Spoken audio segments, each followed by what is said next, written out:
온 세상을 위한 복음의 통로 CGN TV. 예수님께서 이 세상에 오셔서 여러 가지 많은 말씀을 하셨습니다. 지난번에 예수님 음성 듣기에서 제가 이 얘기를 했죠. 그 중에 아주 특별한 주제를 가지고 예수님이 반복적으로 말씀하신 것이 있는데, 그것이 하나님과 나는, 아버지와 나는 하나다라는 주장을 예수님이 굉장히 많이 하셨습니다. 예수님이 십자가에 못 박혀 돌아가시게 된 결정적인 바리새인과 서기관들의 고소는 무엇인 줄 아십니까? 자기가 하나님이라고 주장했기 때문에 참남하도다. 어떻게 하나님이라고 자기가 말하냐. 이래서 십자가의 처형에까지 가게 된 동기가 예수님이 스스로 하나님이라고 주장했기 때문에 그런 것입니다. 예수님은 오늘 말씀에서 나와 아버지는 하나다. 아들은 아버지의 일을 행하는 것이고 아들은 아버지의 뜻을 이루는 관계다라고 예수님이 이렇게 설명을 해 주십니다. 그 말씀이 19절부터 시작이 됩니다. 19절을 잠깐 보시겠습니다. 시작. 그러므로 예수께서 저희에게 이르시되 내가 진실로 진실로 너희에게 이르노니 아들이 아버지의 하시는 일을 보지 않고는 아무것도 스스로 할 수 없나니 아버지께서 행하시는 그것을 아들도 그와 같이 행하느니라. 아니, 예수님은 자존심도 없으신가? 예수님은 자기의 개성도 없으신가? 어떻게 예수님이 자기가 하는 일을 다 100% 아버지 하나님이 하신 일을 하신다고 말할 것인가? 나는, 예수님이 말했습니다, 스스로 하는 게 없다 그랬습니다.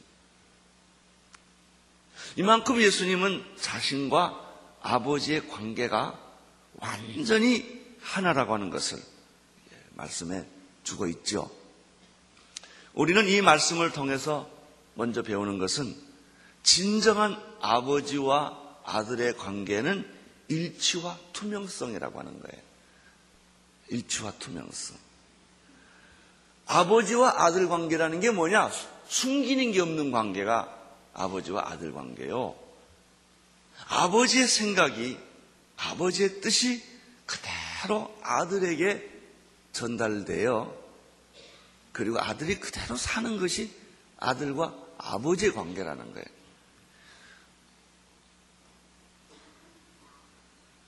아들이 아버지의 하시는 일을 보지 않고서는 아무것도 스스로 할 수 없다. 아들은 아버지 행하시는 그것을 그와 같이 행하는 것이다. 근데 이 말이 왜 우리에게 이렇게 얼른 실감이 안 드는 줄 아세요?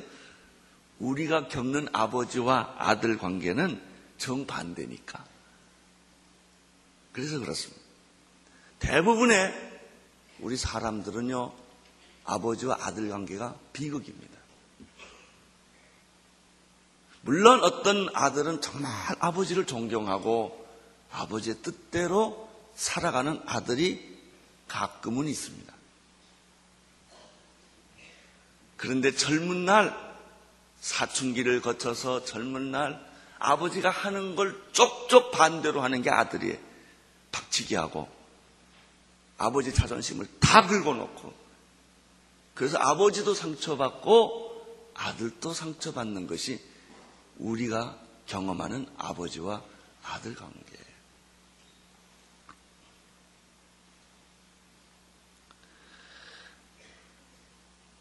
이것이 바로 뭐냐면요, 죄를 지은 인간, 원래 죄가 없는 인간은 아버지와 아들 관계가 이렇게 복잡하지 않았습니다. 타락한 본성을 가진 인간은, 죄를 지은 인간은 그렇게 아버지가 아들을 사랑했음에도 불구하고 아들은 아버지의 사랑을 받아들이지 않고 오히려 반항하고 오히려 거부하고 평생 아버지 가슴에 못을 박는 불행한 관계로 발전했다는 것이죠. 대부분의 아들은 아버지께 반항하고 불순종하고 그리고 아버지를 존경하지 않습니다. 대부분의 아들이 아버지와 어떤 관계를 맺는 것은 돈 때문이에요. 용돈 주니까, 생활비 주니까 그거 다 하려고. 그 돈 때문에 겨우 연결되어 있는 거예요. 아들이 아버지에게 필요한 건 유산일 뿐이에요. 야, 아버지가 빨리 죽었으면 좋겠다. 이거예요. 말은 그렇게 안 하지만 그 속에는 그런 게 있는 거예요. 어떤 아들은요, 아버지가 죽기 전에 유산을 내놓으라고 으르렁거리는 아들도 있어요. 그런 아들이 성경에 있었습니다. 둘째 아들 탕자입니다. 아버지가 죽기 전에 아버지 유산을 자기가 미리 달라고 해가지고, 유산이나 아버지가 죽은 다음에 주는 거예요. 미리 뺐었습니다. 그리고 가서 자기 마음대로 쓴 것을 가리켜 성경에서는 탕자라고 말하는 거죠.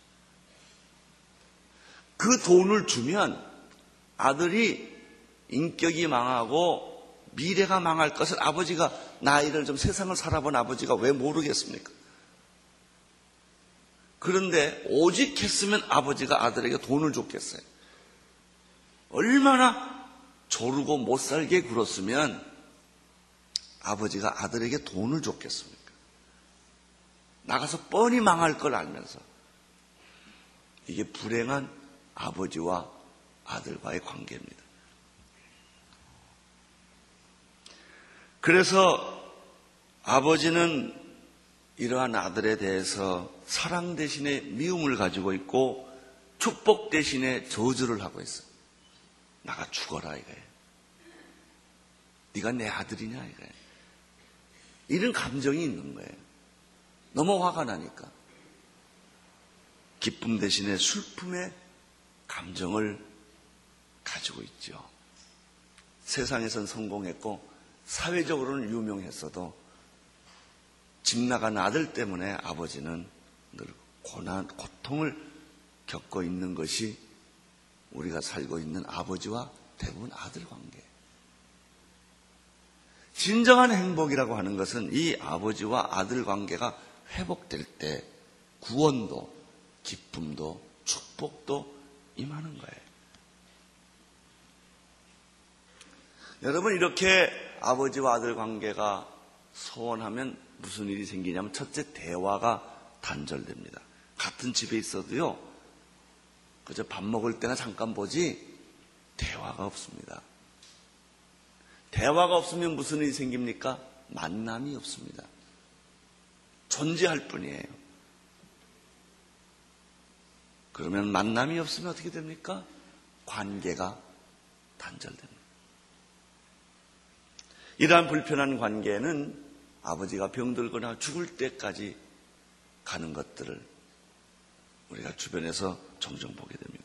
그런데 오늘 예수님의 경우를 보면, 예수님 말씀하면 예수님이 자신과 아버지 하나님과의 관계를 설명하는 걸 보면, 우리가 이 세상에서 보는 것, 주변에서 보는 것, 우리 자신이 경험한 것과 전혀 상상할 수 없이 다른, 마치 인간의 사랑과 하나님의 사랑이 그렇게 다르듯이 예수님과 하나님과의 관계가 이렇게 다를 수가 있을까 하는 걸 여기서 목격합니다.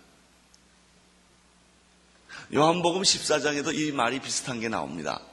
오늘 우리 요한복음 5장 공부하고 있는데요, 14장 8절에 예수님의 제자 가운데 빌립이 뭐라고 말하면, 아버지 하나님을 우리에게 보여주십시오라고 예수님께 말합니다. 그랬더니 예수님이 그 말을 듣자마자 9절에서 예수께서 가라사대, 빌립아, 내가 이렇게 오래 너희와 함께 있는데 네가 나를 알지 못하느냐? 나를 본 자는 아버지를 보았거늘 어째서 아버지를 보아달라냐? 날 봐라. 날 보면 아버지 본 거다. 이렇게 말했어요. 나는요, 아들이 말이죠, 아버지 직업을 계승하는 아들을 보면 참 대견스럽습니다.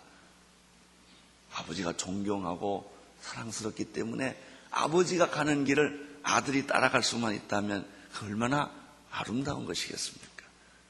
예수님이 말했습니다. 나를 본 자는 다 아버지를 본 거나 마찬가지다. 10절, 나는 아버지 안에 있고 아버지는 내 안에 계신 것을 너희가 믿지 아니하느냐. 그렇죠. 제자들도 못 믿었어요. 이런 경험을 해본 적이 없기 때문에 내가 너희에게 이르는 말이 스스로 하는 것이 아니라 아버지께서 내 안에 계셔 그 일을 하시는 것이니라. 예수님의 언어는 모두가 하나님의 언어였다는 거예요. 예수님의 생각은 하나님의 생각이었고 예수님의 감정도 하나님의 감정이었고 이렇게 철저하게 예수님은 하나님과 자신이 일치되었음을 여기서 이야기를 하죠.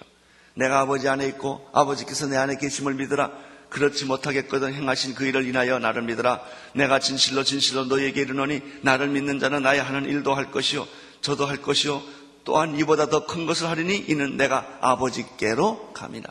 그 예수님의 의식 속에는 철저하게 100% 순수하게 아버지의 뜻이 아들에게 있었다는 거예요. 나는 예수님의 뜻이 100% 순수하게 여러분에게 임하기를 축원합니다.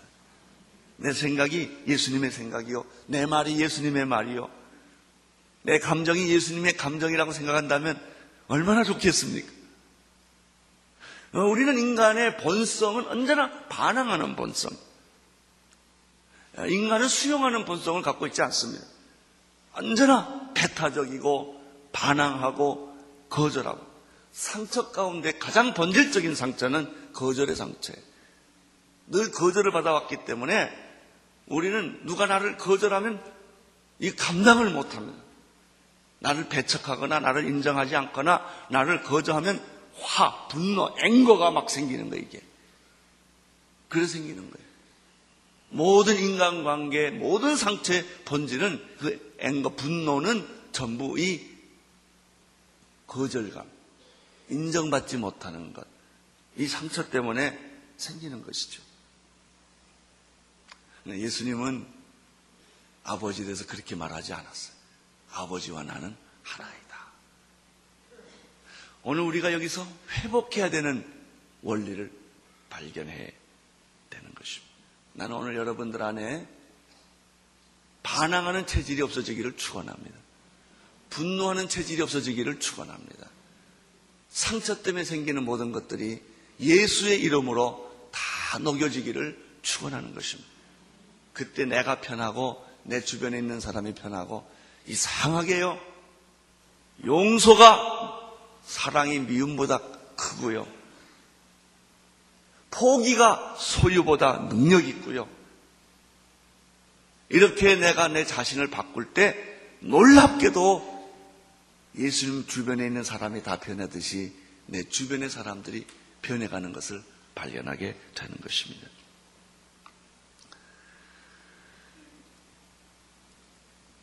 요한복음 17장이 유명한 예수님의 중보기도인데 그 17장에 봐도 예수님이 똑같은 얘기를 또 반복하고 있어요. 21절에 보면 아버지께서 내 안에 내가 아버지 안에 있는 것 같이 저희도 다 하나님 하나가 되어 우리 안에 있게 하사 세상으로 아버지께서 나를 보내신 것을 믿게 하옵소서.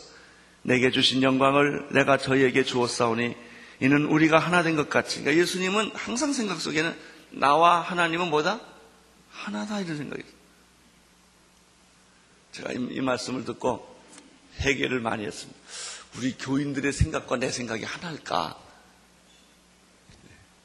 사실 참 진짜 우리 온누리교회가 좋은 교회면요, 하나님의 비전이나 설교하는 하목사의 비전이나 여러분의 비전이 다 동일해야 됩니다. 같은 꿈, 같은 생각, 같은 흥분. 100명이 모여도요, 싸우면 10,000명같이 느껴지고요, 10,000명이 모여도 하나가 되면 하나같이 느껴지는. 숫자 많은 것은 중요하지 않아요. 지금 우리 교인 숫자가 아무리 많아도요, 나는 갈등이 없어요. 다 우리가 생각이 비슷하니까 복잡하지가 않아요. 생각이 다르면 부부도 복잡해집니다. 생각이 다르면 부자지간도 복잡해집니다. 형제지간도 복잡해집니다. 그러나 생각이 같으면 수백만 명이 있어도 아무 갈등이 없습니다. 예수님은 말씀하셨습니다. 아버지와 나는 하나다. 내가 저희 안에, 아버지께서 내 안에 계셔 저희로 온전함을 이루어 하나가 되게 하려 함은 아버지께서 나를 보내신 것과 또 나를 사랑하신 같이 저희도 사랑하신 것을 세상에 알게 하려 함이로소이다. 나는 오늘 여러분의 부부의 마음이 하나 되기를 축원합니다. 여러분의 자녀들과 여러분의 마음이 하나 되기를 축원합니다. 나는 우리 교회 안에서도 성도님들과 목회자들의 마음이, 장로님들과 다 마음이 하나 되기를 축원합니다. 전도의 비결은요, 예수 믿으시오 말할 게 없고, 우리가 하나만 되면 세상 사람들이 기절하고 교회에 옵니다. 너무 놀래가지고. 어떻게 저렇게 다른 사람들이, 다른 배경에서 자란 사람들이 서로 만나서 자기를 포기하고 자기 주장을 하지 않고 예수님 안에서 하나가 된다. 이것만 봐도 사람들은 천국을 느끼는 거예요. 20절을 보십시오. 20절 시작. 아버지께서 아들을 사랑하사 자기 행하시는 것을 다 아들에게 보이시고 또 그보다 더 큰 일을 보이사 너희로 기이 여기게 하시고. 이게 뭐예요? 투명성이에요. 예수님 말 하나님은 나한테 숨긴 게 없으시다 이거예요. 이 믿음이에요. 투명성은 믿음을 줘요. 다 공개하는 거예요. 일치와 투명성은 축복을 줍니다.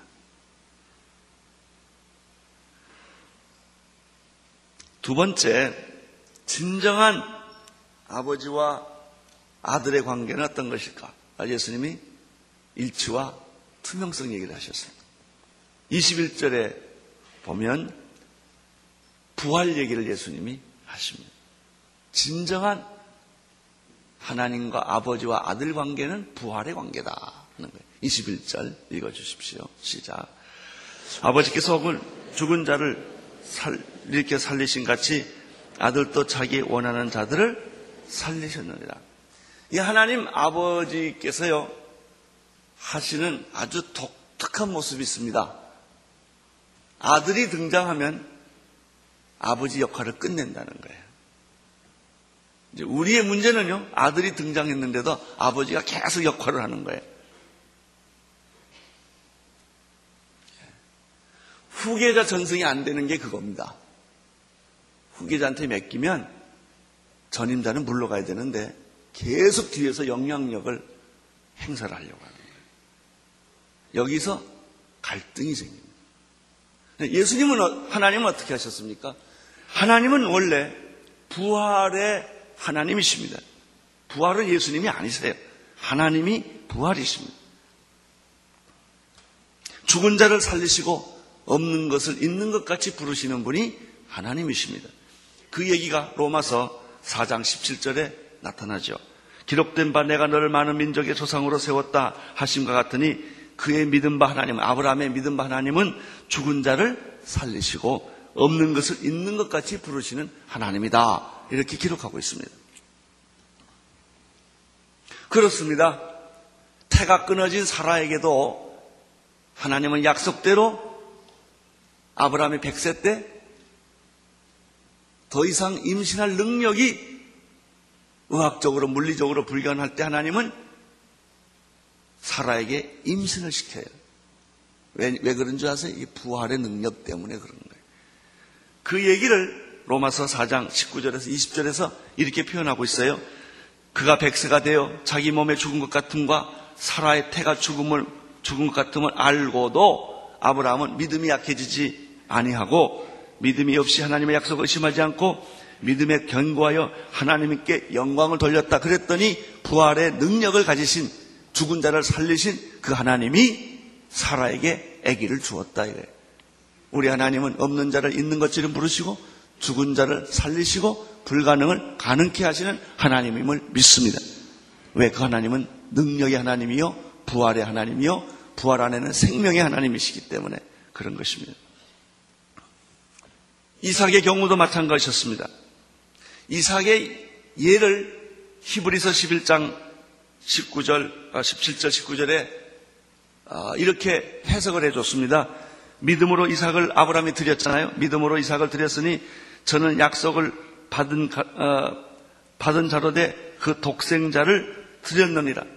저에게는 이 말씀하시기를 내 자손이라 칭할 자는 이삭으로 말미암이라 하였느니라. 19절이에요. 저가 하나님이 능히 죽은 자 가운데서 다시 살리실 줄을 생각하신지라. 여러분이 아브라함이요 이삭을 얻은 경험을 했어요. 불가능해서 생명을 얻었어요. 하나님 이삭 내놓으라 이거예요. 그때 그에게는 뭐가 있을까요? 하나님은 내가 내놔도 다시 살릴 거다. 이런 믿음이 있었어요. 나는 여러분에게 이 믿음이 있게 되기를 바랍니다. 우리는 죽어도 다시 삽니다. 이 부활의 믿음이에요.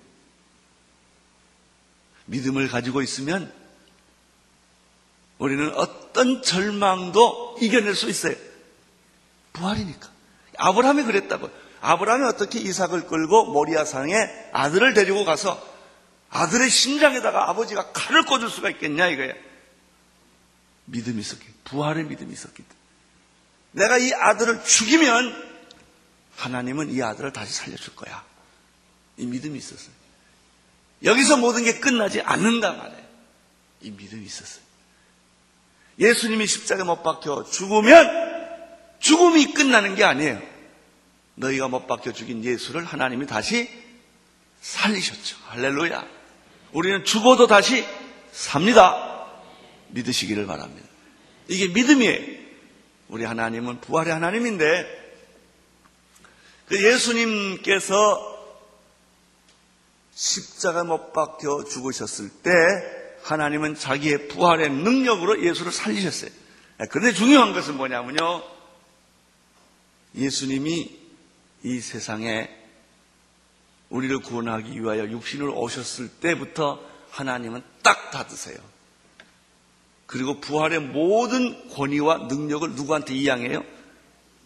예수님께 줘버린다. 이게 신뢰관계라는 거예요. 신뢰관계가 이루어지지 않는 것은 뒤에서 조종하기 때문에. 이렇게 맡겨놓고 다 리모트 컨트롤로 조종하잖아요. 이렇게. 권력도 그렇고 다 그래요. 대리인 세워놓고 다 조종하는 거예요. 신뢰가 없는 거예요. 근데 그게 잘 되는 것 같아도 결국 다 망하는 거예요. 예수님은, 하나님은 어떻게 했냐? 자기 부활의 능력을 예수님에게로 전부 이양을 합니다. 예수께서 말씀 나는 생명이요 부활이요 생명이라고 말씀하시죠. 예수님은 죽은 자를 살리시고 귀신을 쫓아내시고 병든 자를 고치시는 것이 다 하나님으로부터 이 부활의 능력을 이양을 받았기 때문에 예수님의 모든 것은 부활과 기적인 거예요. 지금도 누구든지 예수 그리스도 이름을 부르고 예수님 안에 들어간 자는 예수님의 이 부활과 기적의 능력을 동일하게 체험하는 것입니다. 셋째입니다. 셋째, 아버지와 아들 관계는 일치와 투명성이라고 그랬습니다. 아버지와 아들 관계는 부활의 능력의 이양이라고 그랬습니다. 세 번째, 더 중요한 게 또 나와요. 22절, 23절인데요. 하나님은 부활의 능력만 예수님께 이양한 게 아니라 심판의 권리도 예수님께 다 이양해버립니다. 22절, 23절을 보십시오. 시작. 아버지께서 아무도 심판하지 아니하시고 심판을 다 누구한테 맡겨요? 아들에게 맡겼다고 그랬습니다. 23절. 이는 모든 사람으로 아버지를 공경하는 것 같이 아들을 공경하게 하려 하심이라. 아들을 공경치 아니하는 자는 그를 보내신 아버지를 공경치 아니하니라. 이양을 안 하기 때문에 아들이 권위가 없는 거예요. 이양을 해줘야, 그 신뢰관계가 맡겨줘야 그 아들이 권위 있게 그 일을 해내는 거예요. 인간은 다 배신한 자라 회사 맡겨놓으면 다 맡겨놓으면 딴짓 하거든. 딴살림 채우고. 그러니까 서로 다 불신, 서로 배신 때문에 꼭 안전장치를 해놔야만 겨우 믿는 게 현실이에요. 자, 여기 보십시오. 하나님께서 구약에서는요, 죄악을 직접 심판하셨고, 불의한 자를 직접 심판하셨고, 불순종한 사람들을 하나님이 직접 심판하셨죠. 바벨탑이 그거죠. 노아 홍수 사건이 그런 거죠. 소돔과 고모라 하나님이 직접 했죠. 심판을. 또 이스라엘 백성들이 불순종할 때 하나님이 징계해가지고 죽이기도 하고 포로도 잡혀가기도 해서 몇만 명이 죽고 막 그랬습니다. 막 전염병으로 죽이기도 하고 이방인의 칼에 죽게 하기도 하고 나라를 하나님 아주 확 뒤집어 버립니다. 포로도 잡혀가게 만들고. 뿐만 아니에요. 이스라엘을 괴롭혔던 애굽, 아수르, 바벨론, 퍼시아, 로마까지 하나님의 주권에 의해서 그 강대국들이 하루아침에 손바닥 뒤집듯이 다 뒤집어져 버려요. 하나님이 역사를 심판하셨거든요. 그런데 오늘 보면 예수 그리스도께서 세상에 오심으로 하나님은 어떻게 하시냐. 자기가 하시던 심판을 전부 손 놔요. 직접 안 하세요. 그 심판을 누구한테 맡깁니까? 예수에게 다 맡겼다. 이렇게 되어 있습니다.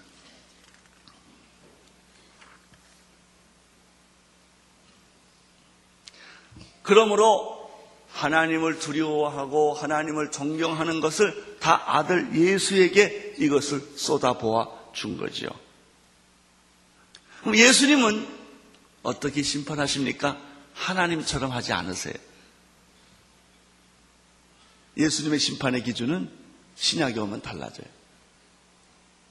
누구든지 아들 예수 그리스도를 믿는 자는 구원을 얻을 것이지만 아들 예수 그리스도를 믿지 않는 자는 영원한 심판을 받는다고 예수님이 말씀하셨어요. 그것이 유명한 요한복음 3장 16절 한번 외워볼까요? 하나님이 세상을 이처럼 사랑하사 독생자를 주셨으니, 거기까지요. 하나님 세상을 이처럼 독생자를 주셨으니 말은 이제 하나님의 모든 심판의 기능이 누구한테 들어갔다는 거예요? 예수에게. 이는 저를 믿는 자마다 심판의 기준은 멸망치 않고 영생을 얻을 것이다. 믿지 않는 자는 심판을 받게 될 것이다. 이렇게 되어 있습니다. 구약의 하나님의 심판은 굉장히 물리적이에요. 예수님의 심판은 구원론적이에요. 우리가 그 1대1 하면서 그렇게 열심히 외우는 성경 구절 24절이 이런 뜻입니다. 24절을 이렇게 봐야, 앞뒤 문맥을 봐야 이 뜻이 살아납니다. 24절 읽어주세요. 시작. 내 말을 듣고 또 나 보내신 이를 믿는 자는 영생을 얻었고 심판에 이르지 아니하나니 사망에서 생명으로. 할렐루야. 우리는 이 말씀 듣고 얼마나 위로받습니까? 왜? 내 행한 것 죄뿐이니. 그래요. 내가 생각하는 거, 행하는 거, 부패한 본성을, 죄의 본성을 가진 인간은 심판밖에 없어요. 불로 심판을 받을 수밖에 없는 인간인데 예수님께서 그를 믿음으로 우리 죄를 용서해 주셔서 심판을 받지 않도록 해주셨다는 거 아닙니까? 24절에 심판의 기준은 내 말을 듣고 두 번째 나 보내신 이를 믿는 것입니다. 그 결과는 어떻습니까? 첫째 영생을 얻고 두 번째 심판에 이르지 아니하고 세 번째 사망에서 생명으로 옮기는 것입니다. 할렐루야. 우리가 예수 믿는 게 이래서 좋은 거예요. 이것이 축복이에요. 여러분, 이 세상에 알라도 있고 여러 종류의 신들이 많아요. 인도에 신도 있고 일본에는 800만 개의 신이 있고 별의별 신들이 많아요. 다 그 신들은 심판하는 신이에요. 무서운 신이에요. 그러나 성경의 하나님은 오직 한 분이에요. 예수 그리스도의 하나님이세요. 오늘 나는 여러분들의 예수님을 영접하기를 축원합니다. 이런 분이 있어요. 하나님, 범신론적으로 믿는 거예요. 하나님이야, 있지요. 근데 예수가 하나님의 아들이라 그러면 얼굴장을 찡그려. 그게 잘 소화가 안 되니까. 예수님과 하나님이 하나라 그러면 더 이게 이성적으로 이해가 안 되는 거예요. 오늘 이 말씀을 잘 보세요. 얼마나 하나님께서 아들 예수에게 자기의 모든 것을 다 이양했는가 하는 것입니다. 25절 진실로 진실로 너희에게 이르노니 죽은 자들이 하나님의 아들의 음성을 들을 때가 오노니 곧 이때라. 듣는 자는 살아나리라. 심판의 기준은 예수님의 음성을 듣는 거예요. 26절 아버지께서 자기 속에 생명이 있음 같이 아들에게도 뭘 줘요? 생명을 주어 그 속에 있게 하셨고 27절 또 인자됨을 인하여 심판하는 권세를 주셨느니라. 이를 기이 여기지 말라. 성경도 말해 이상하게 생각하지 말라. 무덤에 있는 자가 다 그의 음성을 들을 때가 오나니 이거 뭐 죽은 자도 이미 죽은 자도 기준은 예수라는 거예요. 심판의 기준. 선한 일을 행하는 자는 생명의 부활로 악한 일을 행하는 자는 심판의 부활로 나오리라. 이것이 오늘 하나님께서 우리에게 주신 아버지와 아들의 관계. 예수님이 왜 이 말을 자꾸 하실까? 이 뜻이 있는 거예요. 구원은 예수님에게 있습니다. 심판의 기준도 예수님에게 있습니다. 부활의 능력도 하나님의 모든 부활의 능력이 예수님에게 왔습니다. 아버지의 영광은 아들의 영광이고 아버지의 존경은 아들의 존경으로 온 것입니다. 나는 오늘 여러분이 예수님에게로 집중하기를 축원합니다. 예수님으로 인한 구원을 찬양하십시오. 하나님이 예수님과 하나인 것처럼, 예수님이 그랬어요. 내가 아버지와 하나인 것처럼 나와 네가 하나 되기를 원한다 그랬어요. 나는 오늘 예수님과 우리가 하나 되기를 축원합니다. 예수님의 생각, 예수님의 감정, 예수님의 의지, 예수님의 아이디어, 예수님의 비전이 여러분의 것이 되기를 축원합니다. 자 보십시오. 내가 아버지와 하나인 것처럼 내가 너와 하나 되기를 원한다. 그 다음에요. 너는 세상에 나가서 다른 사람과 하나 되기를 원하노라 했습니다. 나는 여러분의 가정이 하나 되기를 축원합니다. 나는 여러분들의 모든 일들이 갈등과 번민이 아니라 사랑과 용서와 하나됨과 투명성 있게 되기를 축원합니다. 우리 온누리 교회는 하나 되기를 축원합니다. 하나 됐을 때의 기쁨, 감동, 감격, 축복, 그것이 이 세상을 능력 있게 어떤 고난도 헤쳐날 수 있는 그 능력이 되는 것입니다. 온 세상을 위한